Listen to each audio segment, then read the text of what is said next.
Are you surprised to see me? Because I'm surprised to be here. Today I am going to be talking romantasy and fantasy, and you know they're toxic, yet you can't help but love them.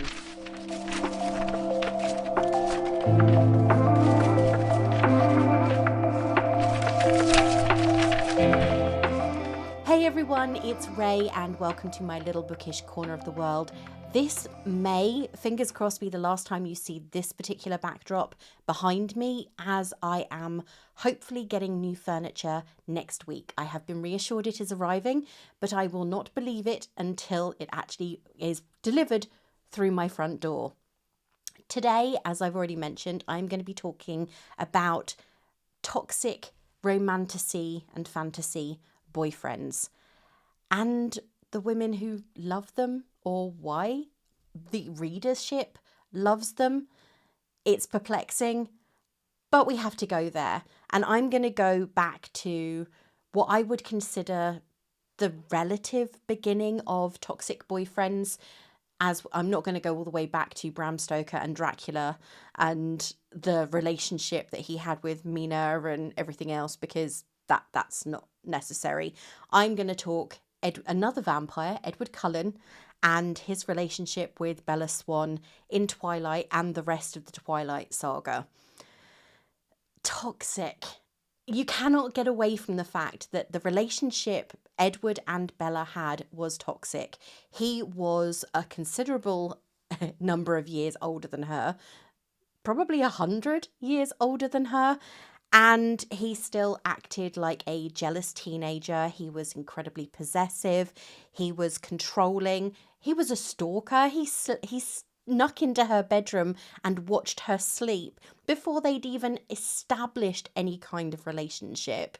And while it may be considered kind of attractive, oh, he really loves her, it's amazing, there is that element as you get older, or as I've got older, where I've looked at it and thought, would I really want someone like this in my life? Would I want a guy in my life who thinks it's all right to sneak into my bedroom when I'm sleeping and watch me, and then essentially ghost me for a considerable period of time? I mean, he tells her he loves her, he introduces her to his family and to his world and includes her in his life, and then he leaves for a considerable period of time, sinking her into a depression that is indicated in the book by just blank pages counting through the weeks and the months that he is gone. That doesn't sound like a healthy relationship to me. I would never have considered that a healthy relationship as a teenager. I mean, actually, I probably would have done. I got told by one of my boyfriends on my grandmother's birthday, "Oh, I'm finishing with you because I think of you more like a sister and a friend." Yeah, that didn't sit well with me. But Edward's traits are not health. They are not an indicator of a healthy relationship. And as once he returns and they grow even closer, and she marries him basically the minute she leaves school, so she doesn't go to college or have any future career prospects because she doesn't need them, as he's got all the money that they could need, so she can just stay at home and do what, because there was no intention of having children, because as far as he was concerned he couldn't have any.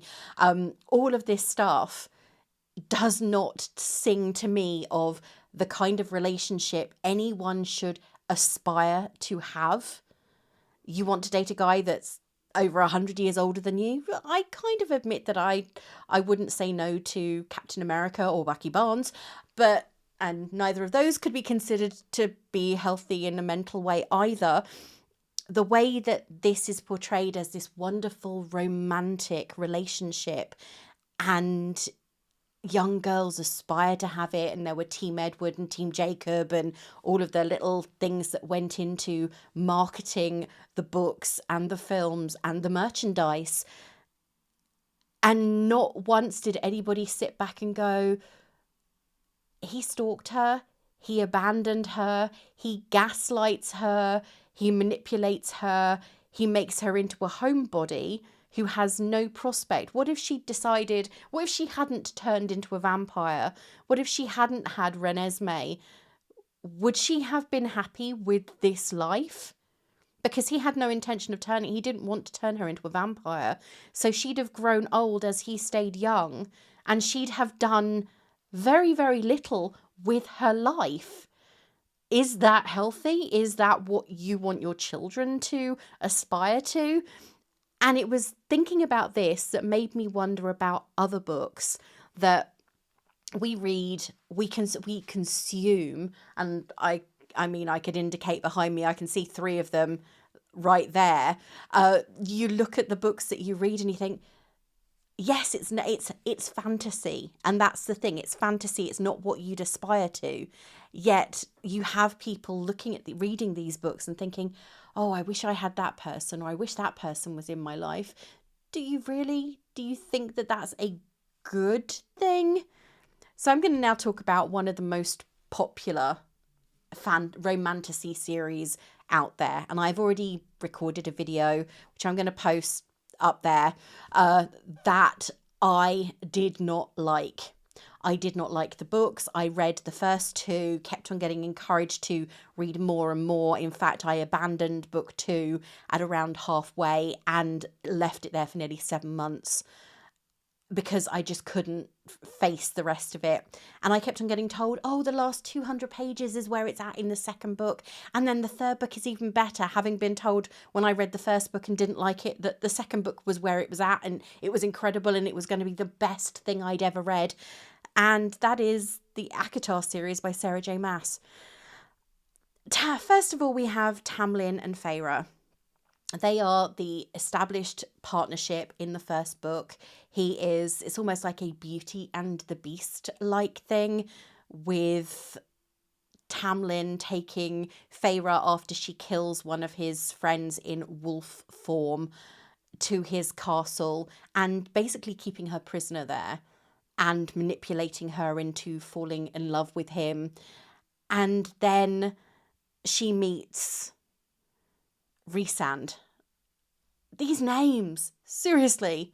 I think Tamlin's actually got origins in, I'd say, Celtic myth, but Rhysand and Feyre, I hate them. I really do. I'm sorry. I find that they are together, they are bad anyway, but the whole dynamic in these 2 relationships, Tamlin and Feyre, Rhysand and Feyre, is abusive, it's possessive, it's controlling. Rhysand and Tamlin, to a degree, well, Tamlin more than Rhysand, isolate Feyre.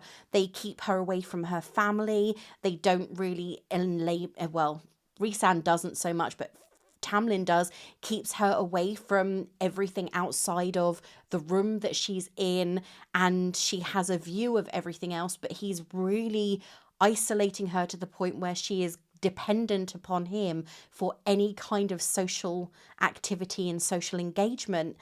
And he's lying and manipulating her, basically saying he's keeping her safe when all he's doing is hiding the fact that there is something very, very wrong in his kingdom.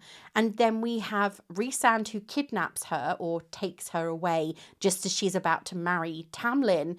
And we have this, she's gone from one frying pan to another. I wouldn't say she's gone out of the frying pan into the fire, because I don't reach that point and I never will reach that point. But he is doing very, very similar. He is possessive, he's controlling, he's lying to her.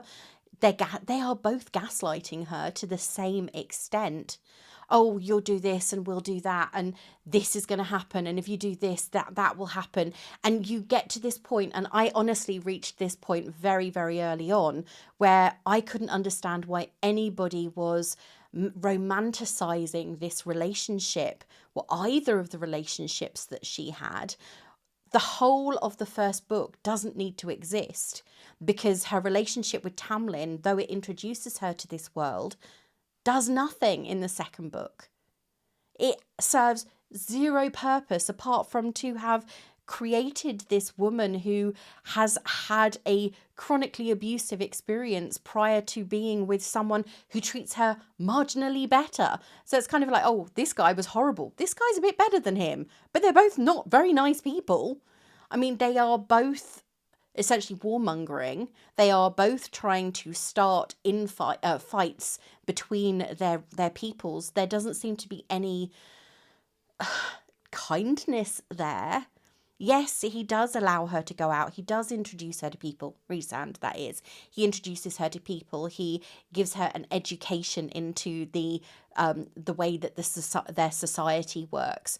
But he isn't nice. He's not the sort of person you go, oh, well, I absolutely love that my daughter's found this really nice man. He treats her like a princess and he locks her in a castle. Seriously? Okay. I know that people have absolutely adored Rhysand. They adore him, and I've seen so many YouTube videos and Instagram snips and reels and everything else where they go, oh, well, don't, when somebody reads ACOTAR and you don't want to tell them that Tamlin's not the hero. You can kind of tell that Tamlin's not the hero from the word go, because he's not portrayed in a massively positive light from the start. But because you don't see anybody else, you still have that feeling that maybe he is the nice guy. But none of them are the nice guy. They've all got hugely toxic traits. They're all relatively mean and possessive and manipulative. I wouldn't say they're all abusive. I would say that Tamlin probably could be considered abusive, and their relationship was like a marriage that isn't healthy in any way, but none of the relationships are. But as I haven't read the rest of the books, and I'm not going to read the rest of the books, I cannot comment on the rest of the series, just the two over 1,000 pages that I have consumed. And that was enough to put me off both of these characters. And I have to be honest, I didn't like Feyre either. So I'm not saying she deserved the treatment she received. I just didn't like her as a character. Next one we have is actually probably one of the newest, and the one that actually made me think about this video in the first place. Yes, I did say it was going to be short, and we have reached the last toxic relationship I'm going to talk about in Romantasy at this moment. But I would love to hear from you if there are any books that you've read and you think, well, actually, she didn't mention this one. Has she considered this relationship? Has she considered the way that one worked? But this one is Xaden Riorson and Violet Sorrengail. I am going to be honest and admit that I enjoyed the series. I do have a lot of thoughts on Onyx Storm, which I am going to process and write about at a later date. But my biggest issue with their relationship is not that it was insta-love, not that it wasn't insta-love, it was insta-attraction. It is the fact that Xaden is toxic.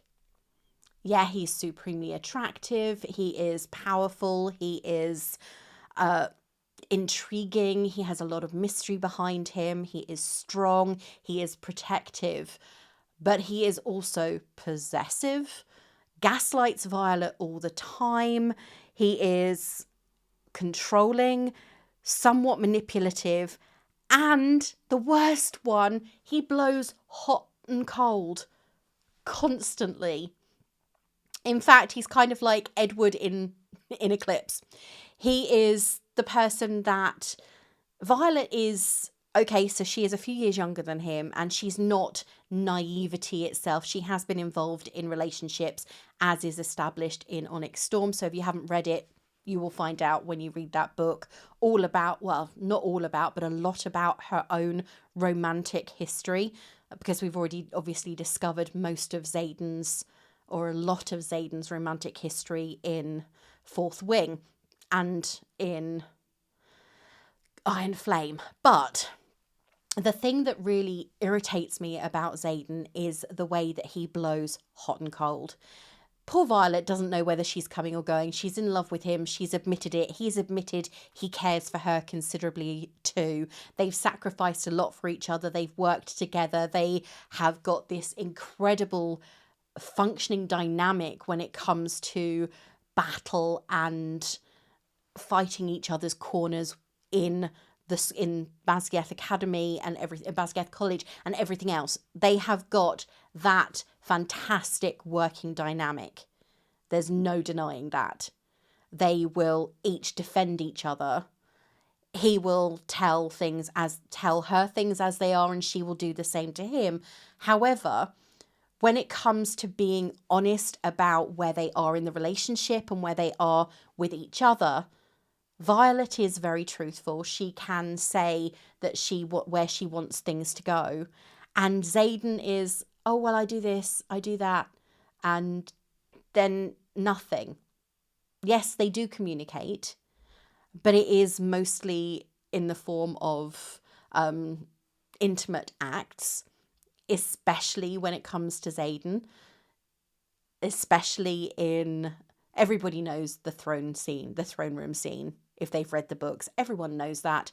And that felt to me as though it was avoidance of topics that needed to be discussed. He is not happy. He doesn't want to reveal the deeper parts of himself.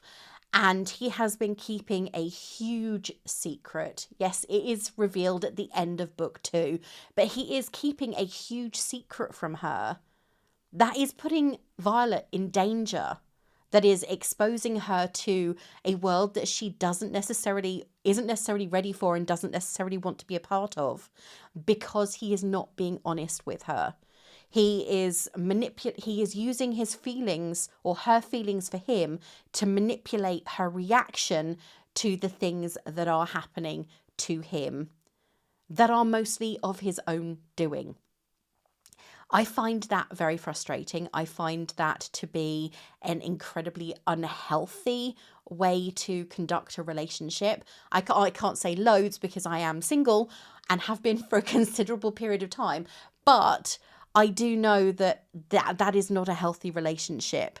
He proclaims his love for her constantly while lying through his teeth about his hidden they are his hidden motivations, but he's keeping such big secrets from her that he is putting her life at risk, he's putting her family's lives at risk, and he's putting the lives of his friends and remaining relatives at risk, which, considering the fact that he has himself already lost a large proportion of his family and has no relationship with his mother, his last relative is his cousin, because he watched his father be executed for rebellion, and yet he is still not willing to communicate that there are certain things going on in his life that could put his friends at risk, his friends and his loved ones. I think that is my problem with Xaden, is the fact that he has this huge secret, and it is huge. As you will know if you've read the books, it is a huge secret. It is a dangerous secret. Yet he hides it for so long that it reaches the point where it costs people their lives. And in the 3rd book, this secret continues to risk people's lives. And you can't help but feel, as a reader, a tiny bit resentful. And I do think a lot of people talk about, and I've seen so many reels on, he's a shadow daddy. And there are a number of the shadow powers seem to be a big theme at this moment in time in fantasy. But a lot of people are now saying, I never noticed how lovely Rydok was. And it's like, yeah, I can see that, because he's upfront and honest. Well, as far as we know, he's upfront and honest. He's very true to himself. And Xaden is just being so secretive that it's unhealthy. And he's using his secrets in a way that I feel manipulates Violet. Because if he'd been honest with her, she could react the way that I think that she feels she cannot react in an honest way, because Xaden has already proved that he will go off and do his own thing, leaving her to stew, because he is still, while he has an element of maturity, he's still reacting like a teenage boy who isn't getting his own way. And maybe that's a harsh judgment on my part as somebody who's old enough to be his mother, but I find him quite frustrating. I absolutely loved him. In the first book, all I could think was, oh, he's so protective of Violet. He's so protective of the children of the rebellion. He is strong. He is powerful. And he is clearly infatuated with Violet. There is something strong between them.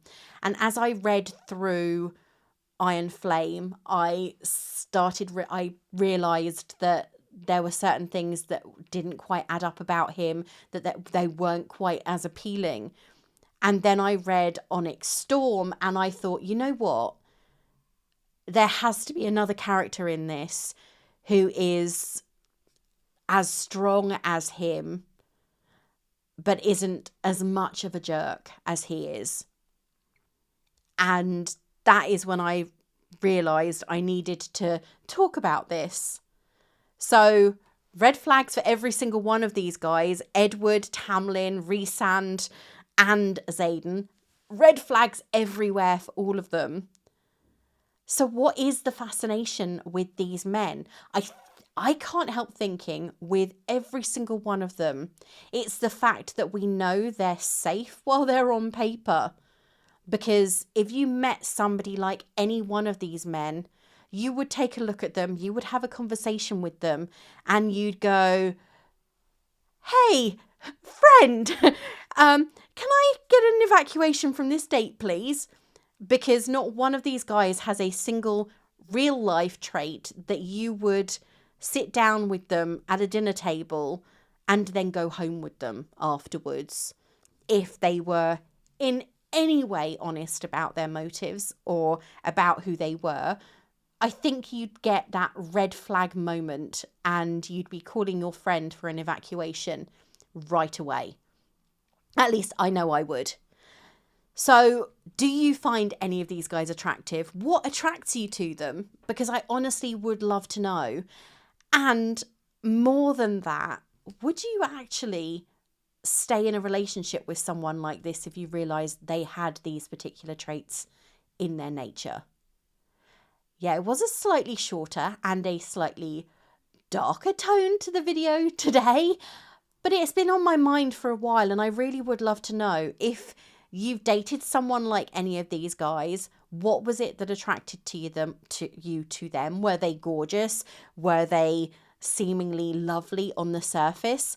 I mean, having said that, I dated someone very, very similar when I was in my early 20s who had the stunning, he was from Arizona, he had a lovely American accent, he was really good looking, very tall, ex-Navy. I couldn't help but find him attractive. And then as the relationship continued, we moved in together, and then I discovered all the wonderful traits that he'd been hiding from me. And yeah, that ended up really going very, very well. So I would love to know, do you have a history with a guy like any of these? Did you stay with them? What was your red flag moment? And would you go out on a date with someone like this? If Xaden turned up on your doorstep and said, hey, we're going for a date, would you be saying, yes, please? Or would you be going, I'll have the dragon, but I think you can go? Curious. Anyway, see you next time. Bye.